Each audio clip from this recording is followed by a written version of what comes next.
been saving hundreds of dollars by making these 3 foods from scratch. Hi, my name is Emma. Welcome back if you are new here. If you are looking for easy ways to save money in the kitchen, I am going to be sharing with you 3 of our favorite foods that we have stopped buying from the store and started making at home. Today I'm going to share with you how to make homemade yogurt. It is so easy, and honestly I think it tastes better than what we can buy at the store, as well as a homemade granola and homemade bread. These 3 recipes have really changed our kitchen and our grocery budget. Let's get started with the Greek yogurt in the Instant Pot. You will need an Instant Pot. If you don't have one of these, I would highly encourage considering investing in one. It is an investment, but if you think that you would like to make yogurt on a regular basis, or bone broth, I do spaghetti in my Instant Pot, oatmeal, like steel cut oats in my Instant Pot, rice. I use it for so many things. So we use ours pretty frequently. To make Instant Pot yogurt, I like to use whole organic milk. We get this from Costco. I typically make about a half gallon at a time, and that costs me significantly less than buying whole milk Greek yogurt from the store. So you will need milk and you will need some yogurt. And I know that sounds silly because you're going to be making yogurt, but you need those cultures from the yogurt to make yogurt. And so you can either use other yogurt that you have or buy like a small individual yogurt. And then once you've made yogurt, then you can use your yogurt for future batches of yogurt. Pour the milk into your Instant Pot, press the saute button. This is going to heat the bottom of your Instant Pot and you will start to warm the milk. You need to bring the milk up to a temperature of 180 degrees. Whisk the milk periodically as you heat the milk so as not to burn the bottom of the milk. Once your milk has reached 180 degrees, remove the insert of your Instant Pot out and put it in a cool place to cool down. To make this process go faster, I like to fill a pot with cold water and set it in that cold water to help cool the milk down faster. Then you are going to cool the milk down to 110 degrees. This can take anywhere from about 10 minutes to an hour, depending if you use the cold water method or if you just leave it out to cool. Once your milk has reached 110 degrees Fahrenheit, to clarify, you are going to take a small amount, about a cup of that cooled but still warm milk, and take about a 1/4 cup to a 1/3 of a cup of yogurt. I find that the amount of this doesn't really matter. I just kind of take a big spoonful, add it to the milk that I have taken out. I whisk that together and I pour it back into all of the cooled milk and just combine that really well. Then I put my cover on my Instant Pot. I don't even need to use the seal on my Instant Pot because there's no sealing when it's making yogurt. It is just keeping the same temperature in the Instant Pot. And so I often just remove that seal from my Instant Pot, put the lid on, and then I press yogurt. So this yogurt button is so handy and so helpful. And then you just set it and forget it. I tend to set mine for 24 hours for the most gut bacteria benefits, but you can set it from anywhere to 8 to 24 hours, depending on the tanginess of your yogurt that you like or the people in your home like. I want the most gut benefit to this yogurt. I am always going to set that for 24 hours, and my children really don't mind the tanginess of it. Now, if you want just regular yogurt and you don't want a Greek style yogurt, you can just take that from the Instant Pot. Once those 24 hours are up, take it out and you are going to just store it in different containers. I have been keeping yogurt containers from when we bought yogurt to make it store easily in the fridge. Alternatively, storing it in glass mason jars would work really well, and just keep it in your refrigerator. Now, to make Greek yogurt, take that Instant Pot insert with all of the yogurt and you're going to just set it in the fridge for 4 to 8 hours to let it chill completely. Once it is chilled, pull it back out and you're going to take a strainer or a colander and line it with either a cheesecloth or coffee filters, whatever you have on hand. Pour your yogurt into that and have a bowl underneath your strainer. And then you're going to cover this and put it back in the fridge for like 6 to 12 hours. During this time in the fridge, all of the whey is going to strain out into the bowl, and you are going to be left with a thick, creamy, delicious yogurt. Then you take this, put it into your container, and store for probably up to a week or two in the refrigerator if it lasts that long. This is so thick and creamy and just so delicious. All right, next up we are going to make homemade granola. I have a printable version of this recipe over on my blog. I love to make this one with the boys. It's really child friendly because you can adjust based on what you have in your pantry. If they eat a few of the Crasins along the way, it is not going to ruin the recipe, so it's really child friendly in that regard. You will need oatmeal, chopped nuts of some type. I like to use either pecans or like slivered almonds, which is what I'll use today. Craisins or dried cranberries, some shredded unsweetened coconut, pumpkin seeds.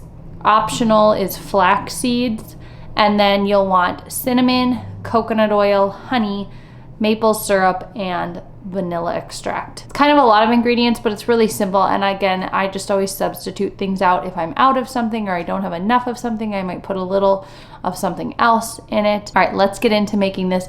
This batch makes about 5.5 cups of granola, which is a good amount, and it lasts stored well for probably 2 to 3 weeks in sealed jars. Like sometimes I'll seal it in mason jars. I had left one in the back of my pantry I didn't know about, and a month and a half later it was still good. So I think it lasts a good long while on your pantry shelf. So it's a great thing to make in bulk and just have on hand. Start by preheating your oven to 350 degrees Fahrenheit.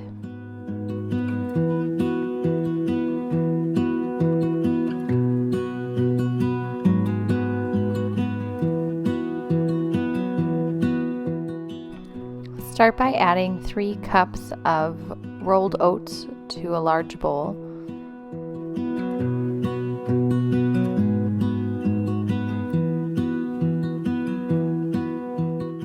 Then add in a 1/2 cup of chopped nuts of your choosing. I like to do slivered almonds. These are untoasted and unsalted almonds. You'll also add 1/2 cup of dried craisins. You could do raisins as well. I added 2 tablespoons of flaxseed.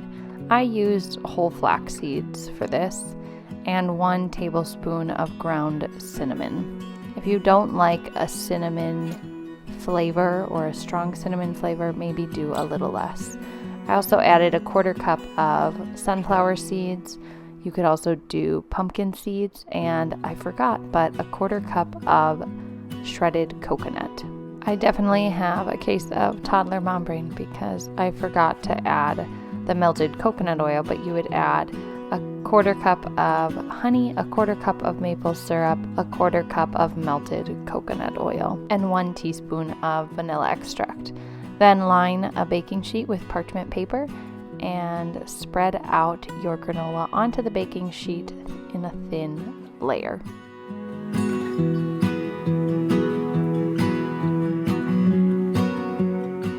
You're gonna bake your granola for about 15 minutes at 350 degrees. About halfway through, go in and just turn the granola a little bit and get the edges mixed in with the granola in the center. And you are left with a delicious, nutty, warm cinnamon Crasin granola. I like to store mine in this large mason jar. Add a tablespoon scoop in it to allow the boys to scoop their own granola onto their yogurt for breakfast or for a yummy afternoon snack.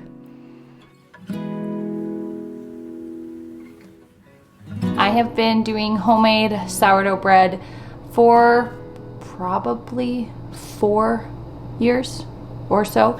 I'll drop a few links down below if you're new to it and you want to get started.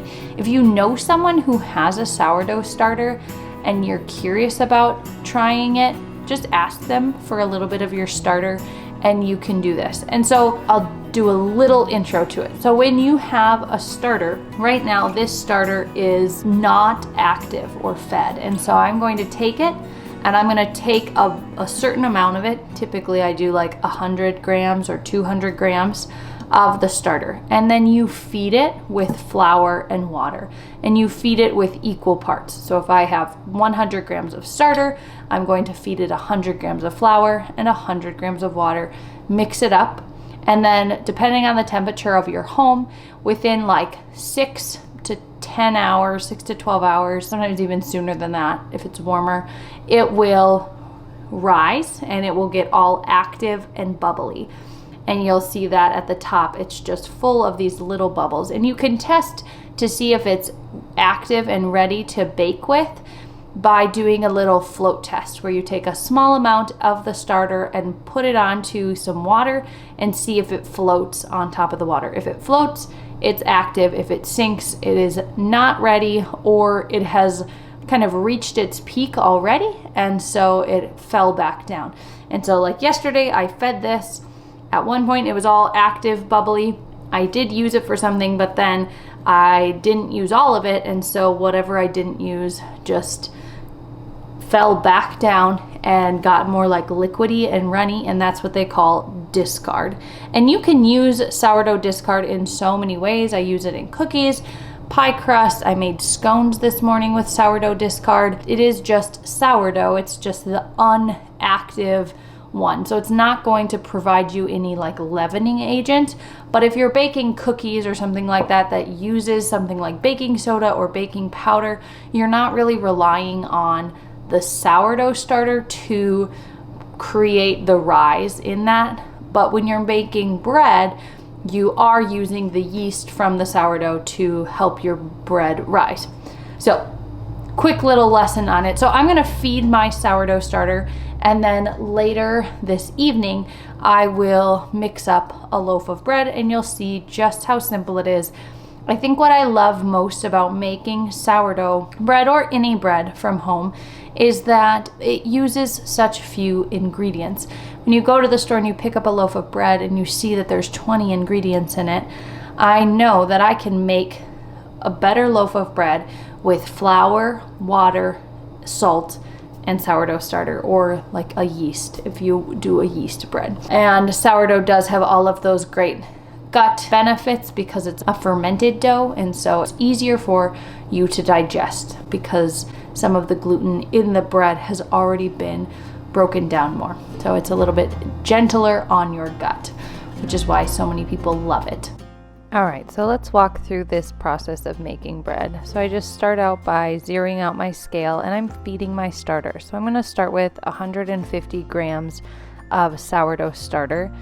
Really, you can do whatever amount you want. And then I'm going to do equal parts flour and water. So 150 grams of water and then 150 grams of flour. When you mix this up, it'll be the consistency of a thick pancake batter. You won't want to seal the jar, but just leave a lid on the top loosely. For me, about 6 to 8 hours after I feed my starter, I am ready to mix up my bread. So the recipe I always use is 325 grams of warm water, 100 grams of active, bubbly sourdough starter. You can see how this is floating on top of my water. I like to dissolve my starter in the water just to help incorporate it better. And then it is 475 grams of all-purpose flour and 10 grams of salt. And I just mix that together with my Danish whisk, and it creates what's called like a shaggy dough. So not all of the flour is incorporated. It's pretty sticky at this point. And I'm just covering it with a damp tea towel for about 20 to 30 minutes. And then I'm going to come in and do a series of stretch and folds where I just fold the dough over itself and incorporate that. I'm going to do 3 to 4 rounds of these stretch and folds every half hour or so. Then I'll cover my dough and let it do its bulk fermentation on the counter for another 8 hours or so. During this time, it'll double in size, and I will pull it out onto my counter. I don't even flour the counter. I will flour my banneton basket, which is just to shape the dough, And then I am going to shape the dough into a bowl. And so I'm just folding in all of the sides and the four corners, flipping the dough over and really just creating a lot of tension on my bowl so that it has a nice spring in the oven, kind of cupping my hand and pulling the dough towards me to create this tightness in my loaf of bread. And then I flip it upside down and put the seam side up in my basket. And I sometimes will do this lacing, tying of the dough to just pull it together even a little more tight and smoothly. And I was shaping this at night, and so I put it into a plastic bag and just put it into the fridge for its second fermentation. You can also do this out on the counter for about 2 hours. When it's time to bake your bread, preheat your oven to 500 degrees and preheat your Dutch oven, and then you will score your bread. So I put mine onto a piece of parchment paper, and then using a lame, which is a really thin blade, I am going to score my bread. You can really score this however you want. There's a lot of pretty designs, but you do some scoring on one side and then you do one big deep score along one of the edges, and this is going to just help release all of the steam in the bread and really gives you that springy loaf of bread. So then once you put it in the oven with the cover on for 20 minutes at 500 degrees, I like to put a baking sheet underneath to help deflect the heat off of the bottom of the pot, making the crust not so crispy. After that 20-minute mark, you are going to remove the lid from your Dutch oven and lower the temperature in your oven to 475 degrees for another 12 minutes or so until it's done to your liking. And you can see this beautiful loaf of bread. We cut it up and had it with some chicken wild rice soup for dinner. It was just so good. It's incredible, sliced with butter, toasted. What I've learned about making sourdough over the last 4 years is that it is not as complicated as people make it seem. You really can use your refrigerator as a pause button. This loaf of bread was sitting in the Banneton basket for 2 days before I was ready to bake it, and it still turned out great. Well, you guys, I hope you get a chance to try making one of these foods in your kitchen. If you do, let me know how it goes down in the comment section below. I'd love to hear from you. As always, I will see you next week for another video. Have a great day. Bye.